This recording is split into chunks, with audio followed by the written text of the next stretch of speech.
Hello, and welcome to Geeking Out About It. Today we're continuing our celebration of the Winter of Heroes. If you missed our last episode all about the history and different ages of comic books, be sure to check it out. This week we'll be taking a bit closer look at DC Comics and the many adaptations of their content. We talked a little bit about the comics last week. This week we're mostly going to be focusing on animations, movies, video games, that sort of stuff. But before we get too far into it, I think it's important that we discuss a few of the characters we're going to be seeing a lot of in these adaptations. The first superhero to mention is Superman. I mean, he's the original hero. We talked about him a lot last week, and we're going to be talking about him a lot more this episode. The second most important is Batman. As we mentioned, the second important hero created by DC when we were talking about the history of comics last time. He's the man who runs around in the Batsuit, punching the Joker in the face and saving Gotham, saying, "I am the knight," stuff like that. And then there's Wonder Woman, who is a literal goddess, being the daughter of Zeus and an Amazon warrior. She is also part of the Holy Trinity and is even the second most powerful superhero in the Justice League. And the last one we need to talk about before we move on is the Flash. I'm actually wearing a Flash jacket right now, sitting in front of a picture of the guy, and Flashpoint, which we'll talk about later, is the start of the DC animated universe. So it's important for you to know who he is. The Flash is our all red and gold clad speedster who runs at either the speed of light or 33,000 times faster than the speed of light, depending on what continuity we're in, and is able to solve practically any problem the Justice League has if he applies himself, which I admit is not common. Now, we can't talk about heroes without talking about their villain counterparts, most notably the Clown Prince of Crime, the Joker. The Joker works as Batman's foil. Throughout the comics and live-action variations, we see him all the time. We talked about him a bunch in the last episode, and we're going to be talking about him more now. So you just got to know who he is. And lastly, before we move on, we have to talk about Superman's primary villain, Lex Luthor, who looks a lot like Jeff Bezos. And I figure that's because if you're a billionaire and you're bald, there's only so many looks you can go for. So, you know, I kind of agree. You got to embrace it. But he functions primarily as a counterpart to Superman's morality, not to his direct powers, mostly by being a terrible, unscrupulous businessman who, oh, I could have sworn I just mentioned that already. Anyway, yeah, the Lex Luthor. Enough about characters, on to the animated TV series. These days, the popularity of superheroes is nearly unmatched. Aside from fantastical sci-fi plots, dramatic characters, or just a general coolness factor about the whole genre, it is hard to explain exactly why everyone likes them as much as we do. Although one significant factor might be that almost everyone we know grew up seeing superheroes on TV. DC's TV series have been hailed as some of their most successful adaptations of their comics, and have been coming out for quite a while, starting all the way back with Batman, the animated series, in 1992. This kicked off DC's first and most successful attempt at an interconnected cinematic universe, the DC Animated Universe, which from now on we're going to be referring to as the DCAU. From 1992 to 2006, DC released 8 animated series as well as a handful of standalone movies and TV specials, which contained and consistently expanded upon a shared continuity. Among the most noteworthy of these was the show that started it all, Batman the Animated Series, which is still hailed as a hallmark piece of superhero media due to its impressive writing and skillful use of darker themes in a show aimed at kids. Batman the Animated Series' explosive popularity inspired both a spin-off series and a team-centered direct continuation that, when paired with the recent Superman the Animated Series, would transition nearly directly into the DCAU's keystone series, the Justice League. The Justice League comics were always some of DC's most popular storylines, as they brought many of the company's most well-known characters together in one place. By the same token, the Justice League TV series propelled off the success of both the Batman series and Superman series, which found widespread success. The ongoing melodrama of a handful of godlike beings learning to live with each other lent itself to a well-episodic format and added to an extra layer of interest that kept audiences interested. While the Justice League didn't invent the idea of a team dynamic, the writers of the show execute it masterfully, with an equal focus both on the dramatic action of the genre, as well as the character-driven interactions and character development of a team of mostly equally important protagonists. The Batman spin-off series, Batman Beyond, is noteworthy both as a series in its own right, but also as the first time DC found great success adapting one of their alternate universe stories. Batman Beyond is set in the far future of the classic DC canon, hence the reason it could be included in the same continuity as the rest of the DCAU.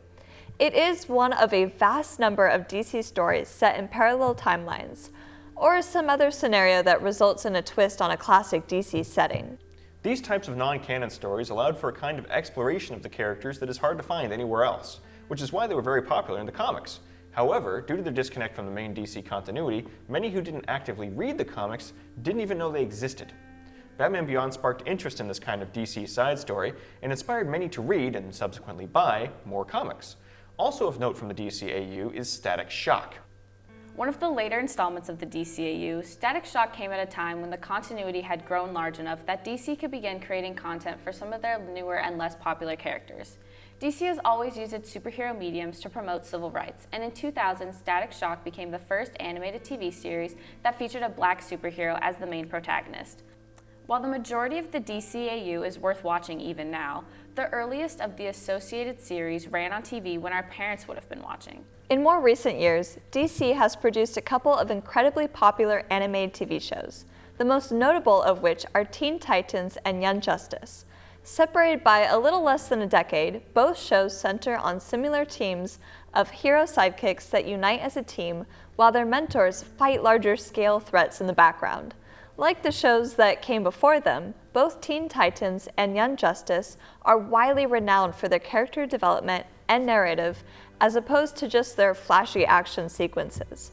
Also following in their footsteps of their predecessors is the focus towards younger audiences.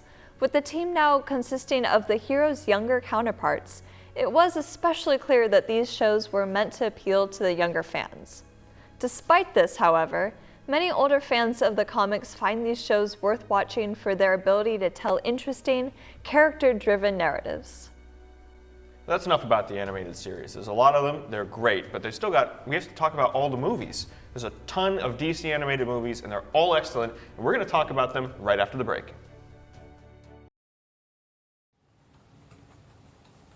Hey, Sam, what you working on? Getting Jurassic Park all put together. Whoa. I thought we were doing Back to the Future, though.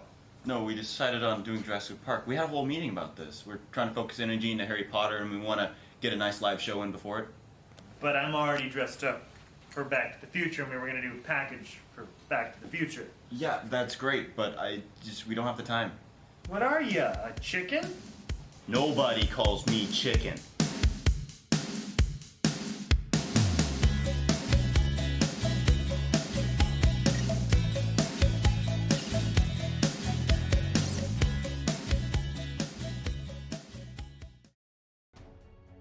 Welcome back from the break. Now, you can't talk about animated TV shows without mentioning animated movies to go along with them. DC has made itself over 80 animated movies, and each one has its own story to tell. In order to even discuss the films, however, there is a need to mention the different categories as to which the films fall into.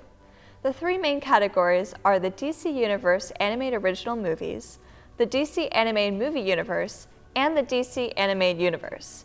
Each one of these categories holds a handful of the DC animated movies and connects them to one another in different ways. The first category to mention is the DC Universe Animated Original Movies. This section holds the largest chunk of films. These films are mostly standalone projects. In 2007, the first DCU film in this section was released, Superman Doomsday.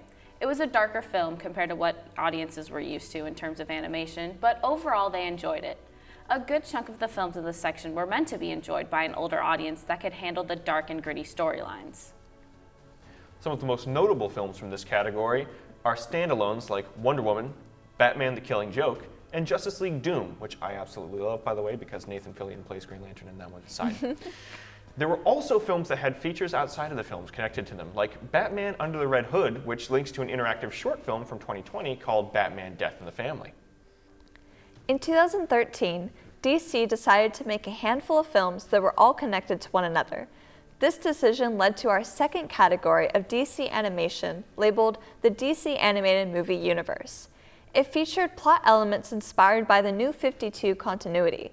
The continuity, established by crossing over common plot elements, settings, cast, and characters, was introduced in Justice League, the Flashpoint Paradox, which was released in 2013.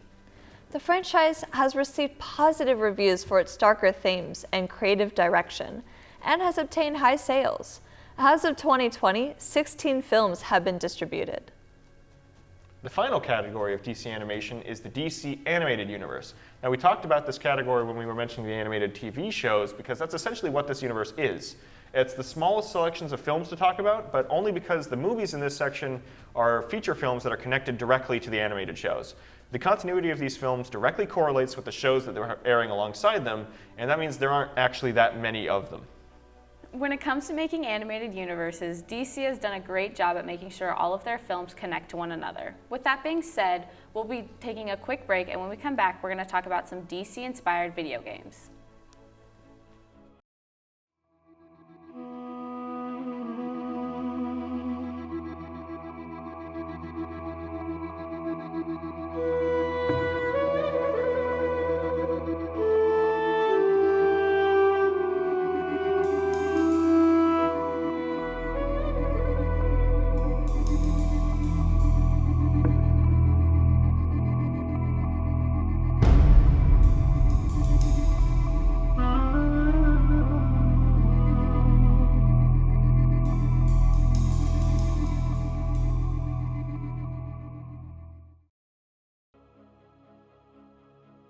Welcome back from the break. Time to talk about video games.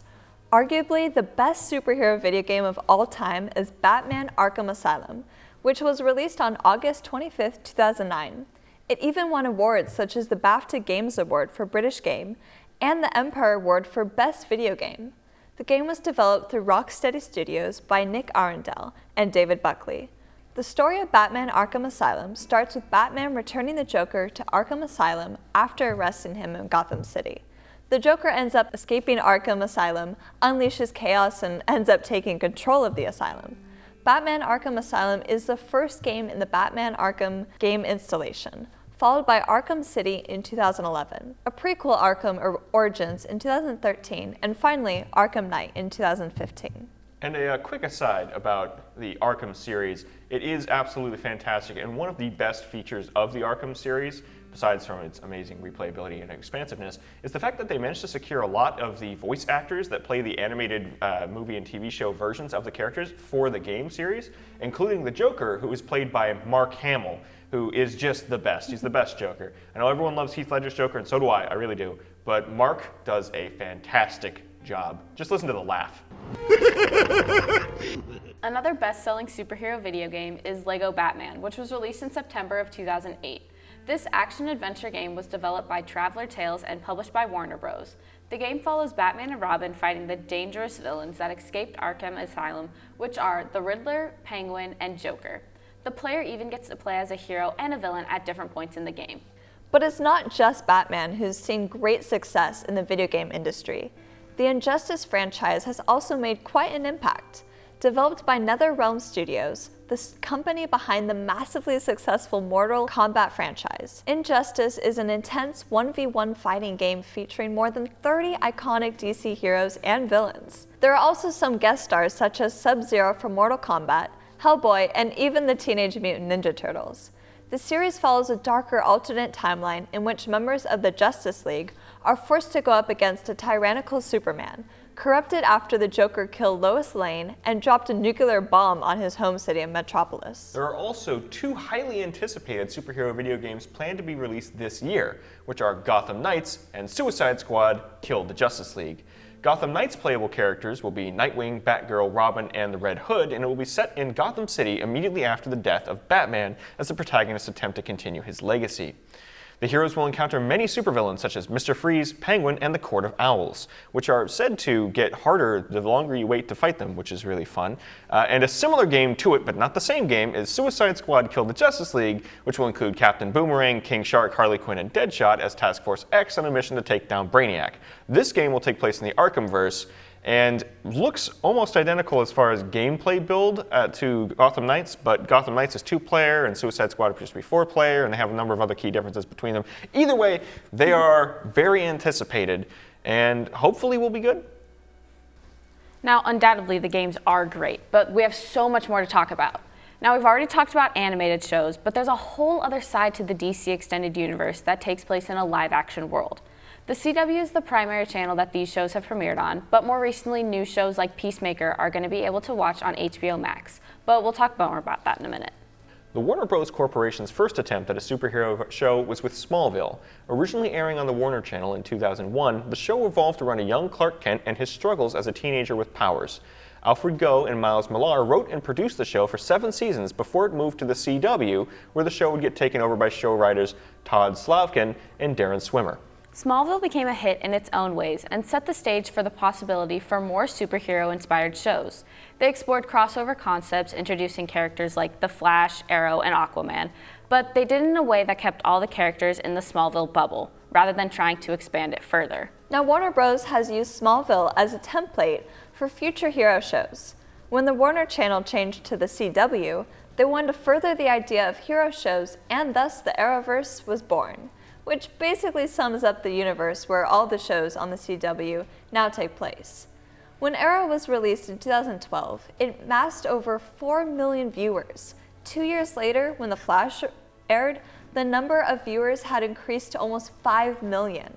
The CW used the increased audience from The Flash to fully ascend into Arrowverse status by doing crossover episodes between the shows. The episode began by pinning Arrow and Flash against each other, but then they ended up working together to defeat Captain Boomerang in the end. This multi-show event was just the beginning for DC. They began working on shows like Supergirl, Legends of Tomorrow, Black Lightning, Batwoman, and Superman and Lois, each one growing their own audience and further adding to the vastness of the mini-television universe. HBO Max has recently taken hold of many of the DC properties and shows. As of right now, the only CW shows you can stream on HBO Max are Superman and Lois and Batwoman. Both have recently been picked up to be produced by HBO Max for the remainder of the show's runnings, as they're trying to build their own canon universe.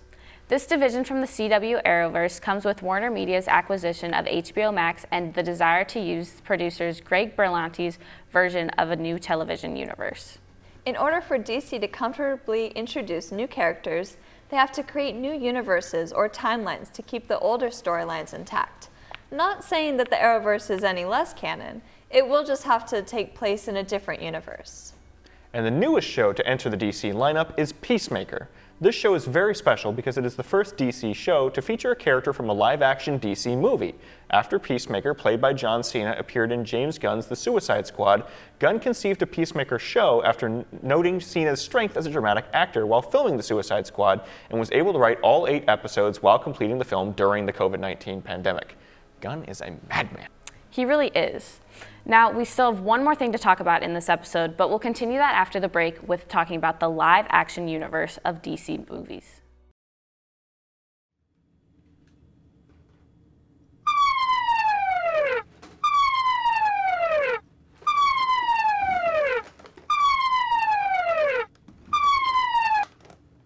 Hello?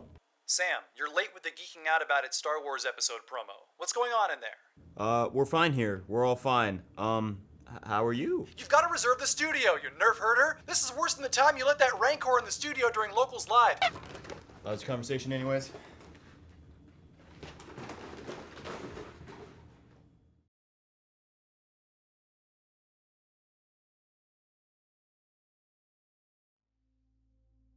Welcome back. Now we've covered almost everything here. We talked about animation, video games, and live-action DC shows, but we still have to cover the live-action films. Now, it's no secret that DC hasn't had the greatest track record when it comes to their movies, which can be credited to their failure to seize the opportunity of the Hollywood blockbuster. They focused on their niche audiences rather than seeing the bigger picture of appealing to general audiences and to make more money at the box office. Back in the 1960s, DC had begun their journey into the world of live-action films with Batman the movie released in 1966. Based on the great success they had with the TV show of the same name, the film was a huge hit with audiences, especially children. Although this propelled the Caped Crusader into more households, it did hold back Batman as a character.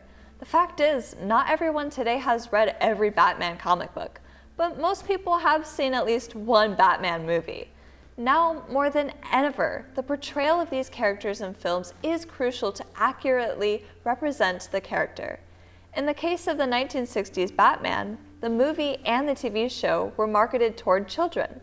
The show had messages of good and campy action scenes, which made the characters seem childish and somewhat of a joke. Some days you just can't get rid of a bomb. Fortunately for The Dark Knight, Tim Burton's Batman was released in 1989, and it completely changed the way that we view the character. Gone was the campy, made-for-kids Adam West Batman, and here to stay was the dark, gritty Michael Keaton Batman. The tone of Batman was, for the first time in film, a more accurate version of the Caped Crusader as he appeared in the comics. Now, before we get too far into the DC Holy Trinity members and their film impact in the late 20th century, we do need to talk about one other hero that had their film debut around the same time. In 1978, Superman the movie was released to much success, setting an all-time box office record for business during a pre-Christmas week with $12 million in ticket sales. DC Comics seemed to find their footing in terms of their films around this era. With the success of the Tim Burton Batman series continuing and the success of Superman, the DC cinematic universe seemed to be going in an upward trajectory. This success continued into the 2000s with Christopher Nolan's Batman Begins, the first installment of the Dark Knight trilogy released in 2005. Although many of the themes from the 80s iteration were present here, Nolan changed quite a bit to make it his own. There was a noticeable shift away from the comic book vibe that the 80s had. Gotham City had changed from a fully unique set in the 80s to a mixture of Brooklyn and New York City, and Batman's suit looked more rugged and technical. Perhaps the biggest standout in these films was the Batmobile, also known as the Tumbler.